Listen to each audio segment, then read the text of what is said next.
Hi guys, it's me again, and today we're going to talk about everybody's favorite AAA gaming. We're going to look at where it's been, why it exists right now, and where I think it's going, which is going to be the majority of them into the garbage. I've said this before, that if you build 100 bridges and you suck one, you're not a bridge builder, you're a dick sucker. But if you suck 100 and you only build one bridge, you're Ubisoft. And the problem now is that we've got a lot of companies like that because they focus so much on trying to make these games and focusing on making them the most broad audience possible, making them have everything for everyone, that we get to a situation where one size fits none. And I think this has been an ongoing issue. It's been going on, I think, especially in the last, 10 years. I think COVID accelerated the goal with this because of how much more money gaming is making now. COVID was kind of like a multiplier effect on that, but it's been going on for a while, and I want to explain kind of like where AAA gaming came from, because back in the day, we're talking about the 90s, even the 80s, right, with arcades and the original consoles,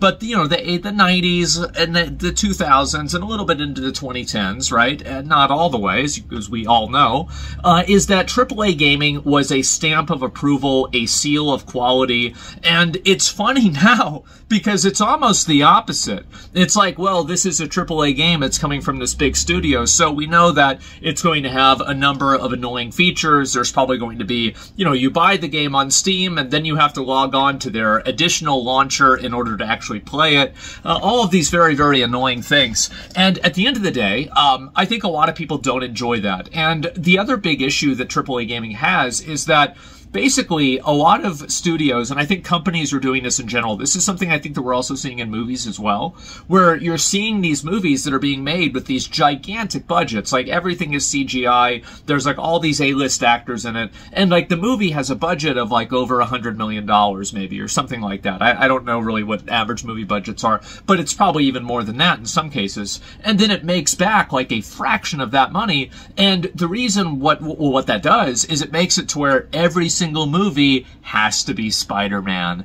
Every single movie has to be attached to an IP that can be attached to a line of toys that can be sold to kids. And so now you don't get as many movies that take risks as much because those risks cost more money and it's harder to recoup the money back from the risks because you've lost the market of DVDs.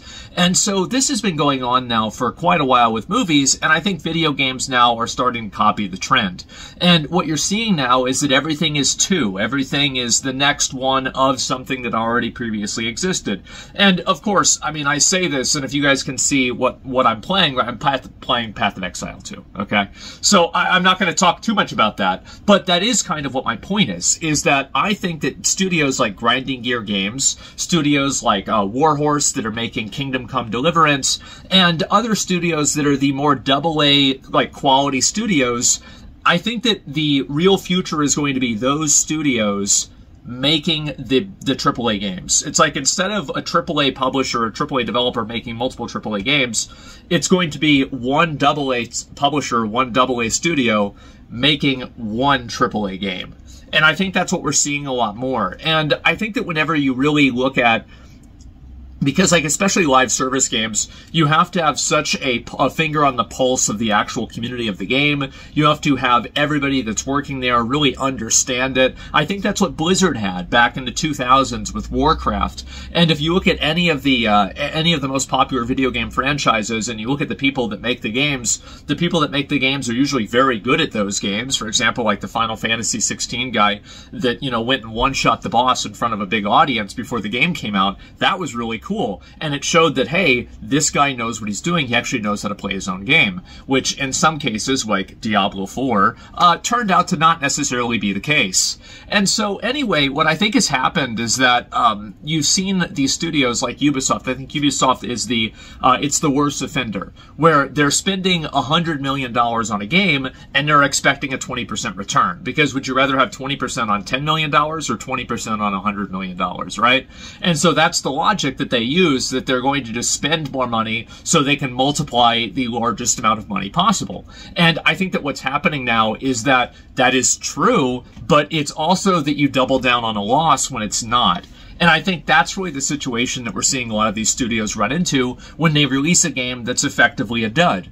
And I think the reason why these games are getting released and they're trash is because consumer interests are changing so much faster than they used to. So think about it like this. There are a lot of games that are in development for, I don't know, like 6 years, for example. 6 years or 4 years in development is very, very common. Think about how much different things were 4 years ago. Well, 4 years ago, we had COVID. Everything was totally different. People were addicted to Genshin Impact, and everybody was spending all day on the internet. Well, you can't necessarily develop a game around that, that context. And 6 years ago, if you started making a game, well, if you just got inspired by Fortnite, man, you're a little bit late now, aren't you? And so what we're seeing now is that we're seeing smaller studios, these AA studios. I think the best example of this, too, that you can use besides grinding gear games is Larian, who made Baldur's Gate 3, is that Baldur's Gate 3 took an incredibly long time to make, but it didn't follow any trends because it didn't need to. There were no, like, outside pressures, outside investors. Being a publicly traded company was not causing them to have to, monetize the game in a way that was annoying. It was just them making a good game and then delivering it to players. And I think AAA game studios have, instead of becoming, too big to fail, they've become too big to succeed. And I've said this before, and I think that it becomes increasingly more true every year. And you're seeing these massive studios laying off. Like, I didn't even know this. Ubisoft has 20,000 employees. How do you do that? There are so many people that work probably at these studios that have jobs that are, not particularly, like, super involved with, like, the actual creation of the product. And I think that's very obvious considering that they fire bunches of people and the products keep being made. So the issue is that you have a massive overstaffing, and then you have massive budgets, and then you have massive expectations and a priority system that's created by people who don't actually have the player's interests in mind. And what I'm saying by that is, I think a good example of this is if you look at a lot of the, like video games that have like actors in them. Like I think Senua's Saga 2 is a really great example of a game that is made for an audience of gamers that doesn't really exist. So obviously the game was popular for some people, and there were a good number of people that bought and played the game, but the reality is that it really wasn't that big, and they probably didn't recoup their costs. And what happens is that games journalists and games media, and I think just the games industry itself, likes to gas itself up about these types of games, but I don't actually think that these are the types of things that players are actually looking for. And I think that's reflected in the sales, and this happens over and over and over. People play video games because they like playing video games. While there are exceptions, they are very few and far between. And so what's happened is that these studios have convinced themselves they need to do all these things that players don't really care about, and they do them at the expense of the things that players do really care about, which is replayability, actual play, like playing, like the experience you have playing the game in the minute-to-minute basis. And I think that really another great example of this, I've been playing like on top of like Path of Exile 2, I've also been playing off-stream Stalker 2, and holy shit, that game is great. And it's made by, again, a AA, a smaller studio, but they've come together to really make an incredible game. And I think having a, like a focus, I remember, there was like a really good metaphor that like in Game of Thrones, King Robert was like, what's stronger, 5 armies or 1 army?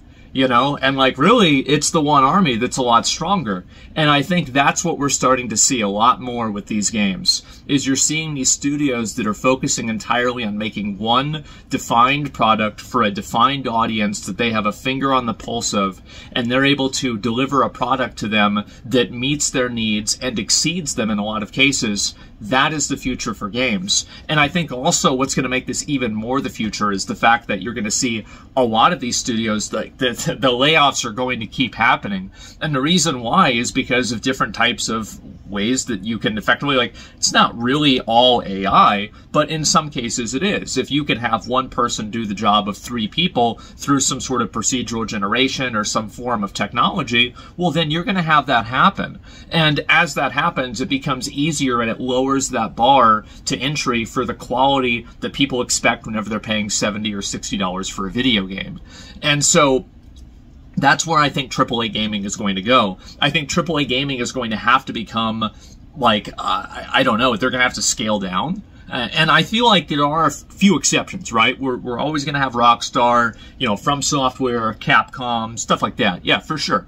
But I think that many of these other studios are probably going to have to narrow down on one or maybe just a couple of IPs and then develop products for just those IPs rather than trying to release a bunch of different products and just like, well, if we sell 1 million of them for $10, we're going to make $10 million. Well, wow, why don't we sell 1 million of them at $1 million or something like that, right? Some variation of this. And it's just like the idea that, well, we can just keep making more money because there's no sense of market saturation. Well, I think that there's very clearly been a market saturation, hasn't there? And we're seeing that, you know, express itself right now as, you know, you see a lot of games that just don't have the marketing. There's just so much of an economy of attention. There's only so many people that can pay attention to so many games.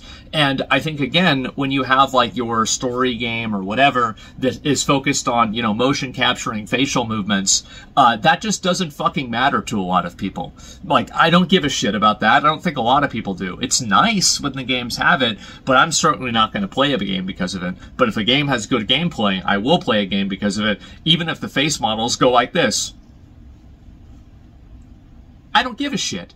And I don't think most other people do either, except for other journalists and people in the industry. So what we're going to see more of is we're going to see these AA studios that, and I think that another reason why this is happening too is like distribution and publishing.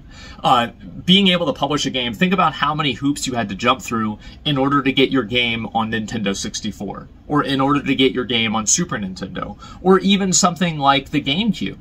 It was much harder to do than now, where all you have to do is, you know, put your game out on Steam and then, you know, post it on Baldi's subreddit. And if the people like it, maybe he'll watch it. And then it'll be in a YouTube clip. It'll get 100,000 views or more.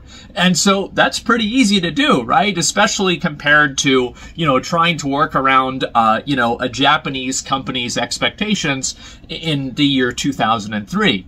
Much, much harder to do. And so nowadays, I think you're seeing much more people able to get into that space and grow in that space much more quickly. And that's why you're going to see those AA studios that focus and narrow in on just like that one solid, really good product. That is where I think the future is going to be for AAA games. And I think that also AAA studios, this is another big problem, is that, you know, what I was saying before with Ubisoft, they've sucked a lot of dicks. And the problem now is that residual taste in people's... let's go ahead and just stop right there. People think that their next games are going to be bad because their previous games have been bad. And so there is a reputational damage that happens that exists beyond the lifespan of the game that has problems. And that's effectively what I'm trying to say. And so what I think that we're seeing with Ubisoft and other studios is that they have this reputational damage, this generational reputational damage. Blizzard's another great example of this.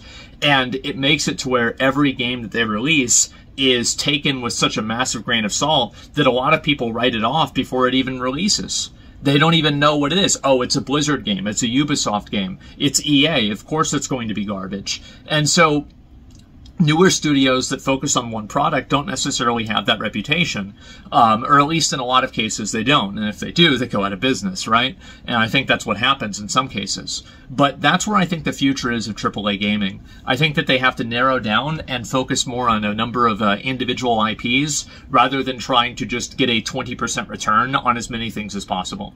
I think that there is very clearly a market saturation. There's very clearly a market cap. And I think that we're beginning to explore that reality now. And I think that's become evident after about, I'd say 2022, after like the COVID level of like internet usage and video game usage kind of went back down. And then also it wasn't recovering at the 20% or 10% year over year expectations that a lot of tech companies were, you know, getting investments in under the expectation of. And so what I think is going to happen is, yeah, you're going to have a lot of these AAA studios that just simply can't meet the expectations of such a massive ship. It's like, how easy is it to turn a Titanic versus a Viking longboat, right? And that's why you see small games like Valheim doing a whole lot better than big games like Skull and Bones. And there it is, a quadruple A game, 1A for each player. And so that's what happens. That's where I think things are going to go. And I think the future that we're really going to see is going to be in the indie studios and the AA studios that focus in and fixate on creating one AAA high-quality experience game. Like Path of Exile 2, Stalker 2, Baldur's Gate 3, stuff like that. And I think that's going to be the future of games. And you know what I think? I think that is such a good thing. That is an amazing, great thing, because those studios have a much better understanding of what the players want, and I'm a player, and that's what I want. So yeah, that's about it, guys. I thought I'd make this video and talk about this topic, because, you know, I see a lot of people bringing it up very regularly, and I wanted to give my 2 cents. So let me know what you guys think in the comments, and I'll see you in the next one. Peace.